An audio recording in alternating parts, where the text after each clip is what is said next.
Hey guys, this is Cooper, and I'm going to do my first gear review on my channel, Coop's Covers. So thank you for all the support. Please like, comment, and subscribe if you like this video. Hit the bell icon, all that stuff that you guys already know.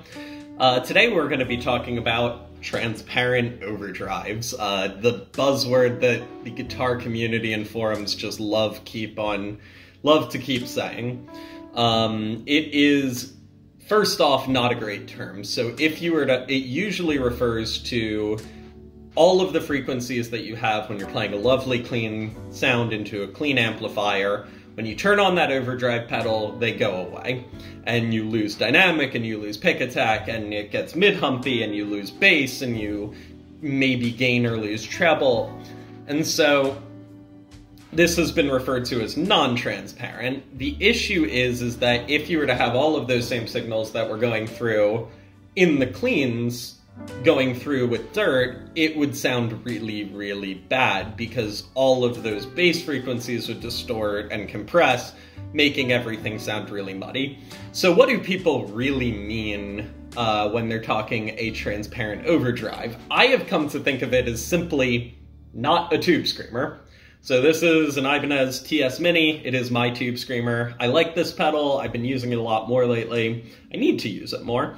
And this pedal is notorious for the second you click on it, you lose a lot of bass, you smooth out a lot of that treble that people like, unfortunately, and you get this gigantic mid-hump in the mid-range. Now, this has been used famously with scoopy guitars into scoopy amps by people like John Mayer or Stevie Ray Vaughan, and The Edge from U2 even uses it into quite mid-heavy amps. So this pedal, ever since coming out in the late 70s, has been really popular, but it is definitely not transparent.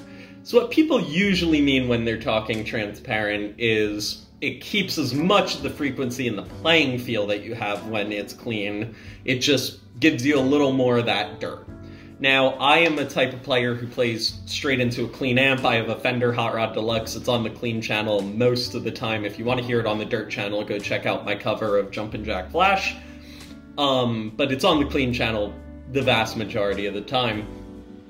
And I use dirt pedals to get my tone. Now, this changes when you're using an amp on the edge of breakup, but for right now, we're just going to be talking clean amps. So what pedals are usually considered transparent? This is a Klon KTR. It is on loan from me from Sam Popkin. I've had it for about the last 3 months. Really, really enjoying this pedal. This is a ridiculously expensive pedal. Brand new, they're $275, which isn't too bad, but on the used market, they can go up to the 1,000 mark. I really, really like this pedal. I'm not gonna say it's worth it, though. At the new price, I think it is.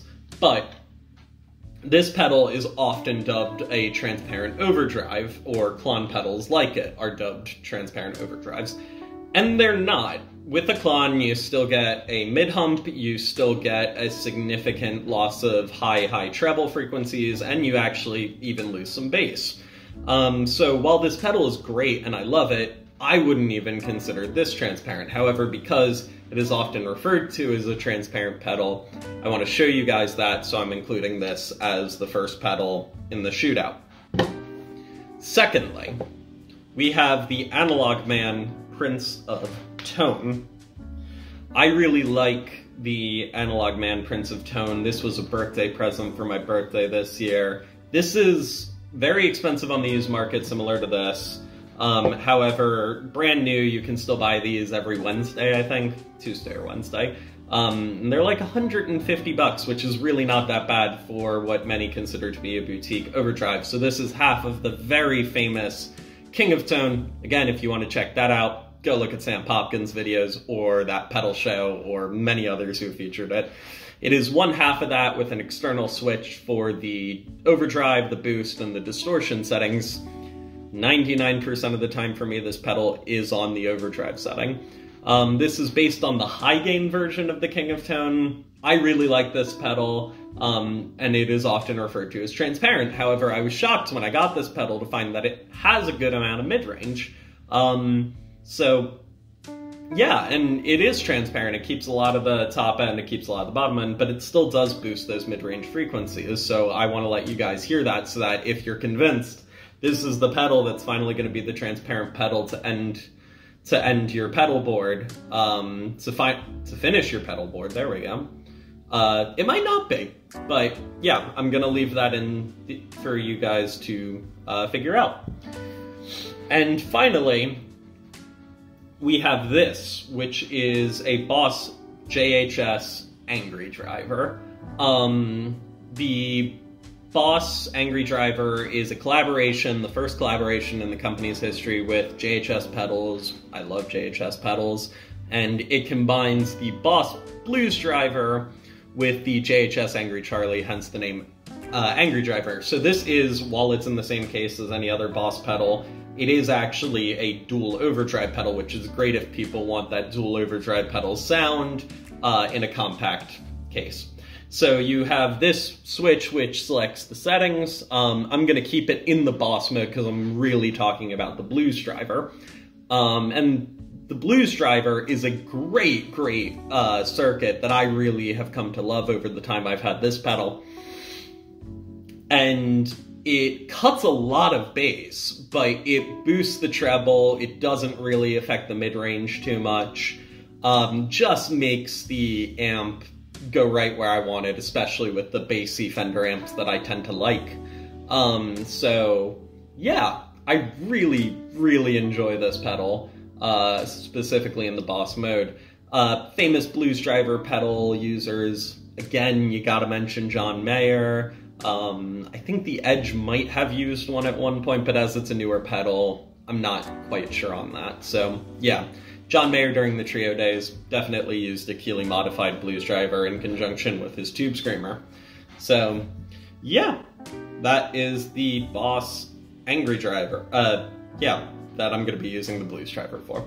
So these are the three pedals that I am going to be comparing today to show you transparent overdrives. And I think what you'll find is that you'll go from mid-heavy to slightly less mid-heavy to not a lot of bass, but not mid-heavy. And hopefully this demo will just go to help you guys figure out which pedal is the next pedal for your pedal board. On a side note, I get that this can be a little bougie. I'm including this to be a standard from which all other clones can be judged. This is not my main clone pedal, Klon pedal. My main Klon pedal is the Electro Harmonic Soul Food. This I bought for $50 locally. I love this pedal. I prefer this to this most of the time. This can do a few things that this can't.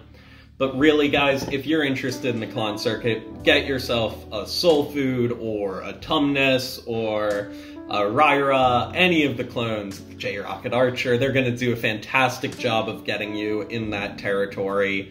This is the only one that I have personal experience with, and I really like it, and it's one of the cheapest ones. I have experience with this. I have not played a real Klon, though this is the identical circuit. So yeah, I'm not going to include this in the video today because there is the potential that Sam Popkin and I will do a shootout at some point that uses my Soul Food, his Ryra, his KTR, and we have a friend who does have a real Klon Centaur. So it would be low-end clone, high-end clone, KTR, Centaur, and see really what are the differences. But yeah, if you guys want a Klon circuit, get this. I can't stress that enough. So yeah, I hope you guys enjoy this shootout, and let me know if you want me to do more videos like this in the future. Thanks.